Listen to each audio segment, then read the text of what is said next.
Hi, I have a story for you today. And before we get ready to read our story, there's a couple of things I wanted to discuss with you. We're going to have identical twins in our story. Does anybody know what an identical twin is?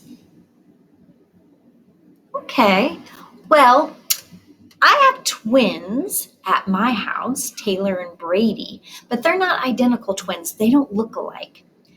Twins are babies that are born at the same time to the same mom, and identical twins are born to the same mom at the same time, but they also look exactly alike. How many of you know some identical twins? Have you ever seen identical twins that looked exactly alike? Well, that's what our story is about today. And even though they're identical twins, there's still a small difference in our story. And one of those differences is the freckle, because our story is called The One with the Freckle. So one of our twins has a freckle and the other twin doesn't have a freckle. All right. Do you have any freckles? I do on my arm. Freckles are like those little dots, and sometimes people have them on their face or on their nose. Some of you may have them on your arms or even your legs. But they're just little dots that are made from being out in the sun. The other word that I want to talk to you about is the word photograph. Now, you may have heard that word photograph before, shortened up a little bit, and someone just says, "Let me take a photo." Have you ever heard anybody say, "take a photo"? What they really mean is, "let me take a photograph." That's the big long word, photograph. And that's just a picture that somebody takes with a camera. All right, so those are the two words that I want to make sure you know before we start reading. The other thing I want to talk to you about is the genre of our story.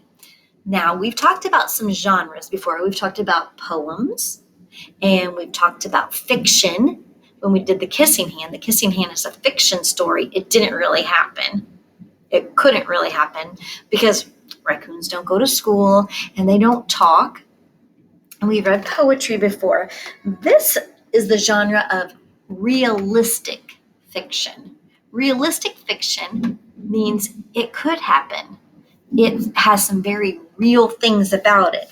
The people in the story seem real, the places seem real, and the events, even though they didn't really happen, they could really happen. These are things that could happen. So, I want you to think while I'm reading your story today about how you can make friends at school, because that's the purpose for reading the story today. That's the question I want you to think about. All right. And I don't have any pictures with my story today. I'll just be reading the words, and you are going to have to use your imagination to picture the story in your brain. And I kind of like doing that. Sometimes I even close my eyes and listen to the story, and I make a movie in my mind. All right. Are you ready? It's called The One with the Freckle, and it's by Brenda Ferber. She's the author of the story. I'm Alex. That's my brother Brian. I have a freckle. Brian doesn't. That's how you tell us apart. I'm the one with the freckle. So Alex says he's the one with the freckle. That means that Brian is the one that doesn't have the freckle, right? Brian and I, we do everything together, but not today. Today is our first day of kindergarten. Brian skips off to Mrs. Davidson's room. He doesn't look back. He doesn't even seem a teensy bit scared. I don't feel like skipping. I don't feel like standing.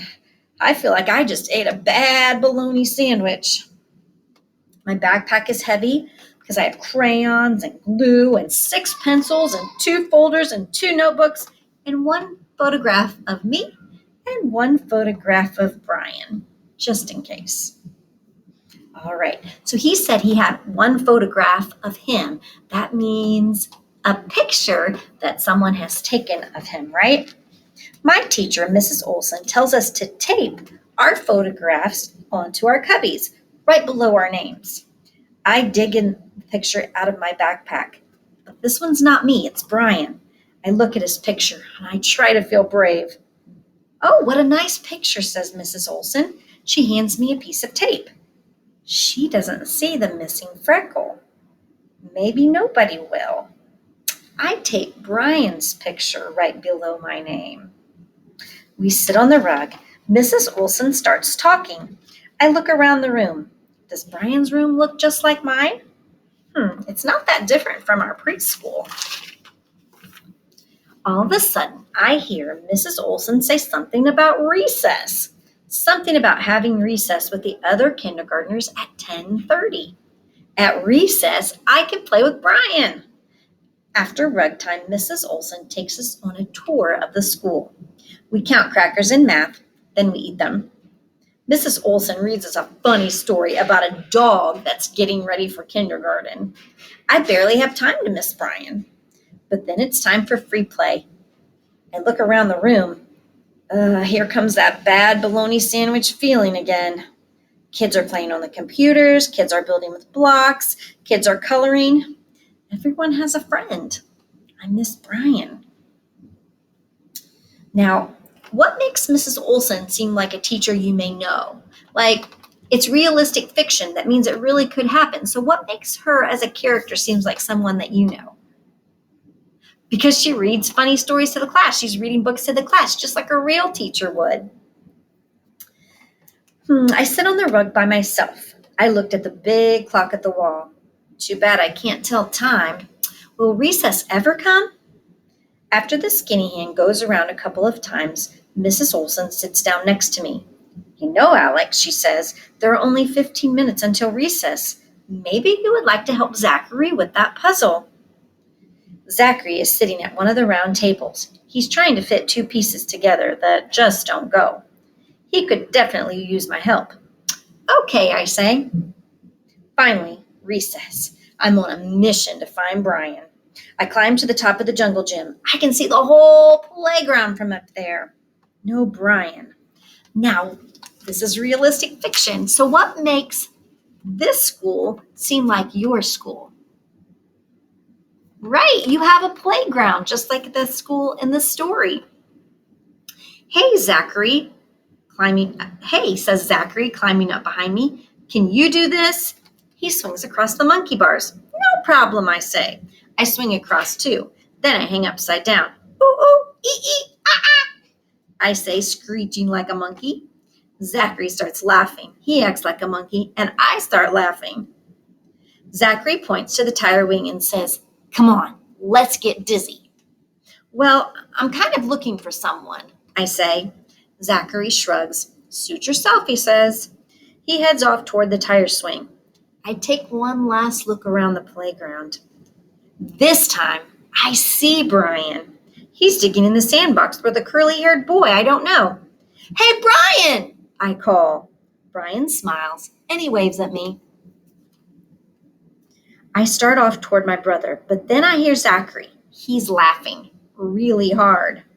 I look over at the tire swing. Two kids from my class are spinning Zachary, and he's going around like crazy.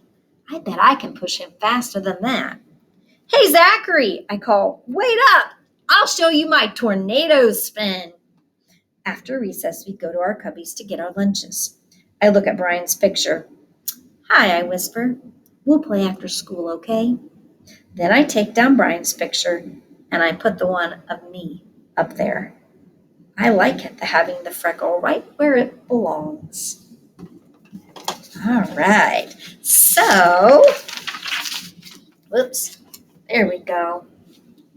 Did you think of some ways that you can make friends at school, like he made friends at school? Well, if you did, I'm going to set up a discussion board for this story, and you can type in or have your big person help you type in a way that you think of that you could have help make friends at school. So, for example, you might type in, I could take turns with kids on the swings. That would be a good way to make friends. Or I could sit at the same table as my friend at lunch. That would be a way to make friends. But I can't wait to read your answers. Now, before I let you go, let's think about what our vocabulary was, right? The first vocabulary word was freckle. And in our story, one identical twin had a freckle and the other one did not. And freckles are just those little dots that sometimes are on your arms or legs or cheeks or noses. And the other word was photograph. Our friend in the story had a photograph of him and a photograph of his twin brother, a picture that someone took. All right, now go ahead and head to the discussion board and tell me all about the ways that you can think to make friends in kindergarten.